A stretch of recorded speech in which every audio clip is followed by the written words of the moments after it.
Проценувајќи дека дошло време, Volkswagen реши да ни ги открие првите детали за новиот Amarok, кој ќе биде блиско врзан со успешниот Ford Ranger.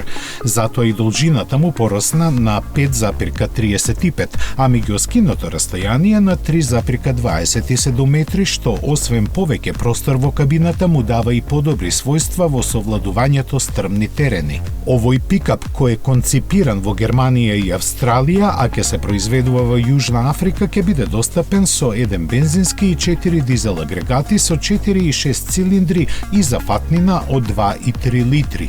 На располагање ќе биде со погон на задните или сите тркала и единечна или двојна кабина, а на возачот ќе му помагаат 30 на електронски системи. Ќе може да поднесе до 1200 килограми товар и да повлече приколка до 3,5 тона, во зависност од погонската група. Според најавите, новиот Amarok на европскиот пазар треба да пристигне пред крајот на годинава, додека стариот и понатаму ќе се нуди во Јужна Америка. Во план е и електрична верзија која може да се очекува до 2025 година, додека хибридни и плагин хибридни изведби нема да има. Volkswagen досега има продадено 830.000 примероци од Amarok.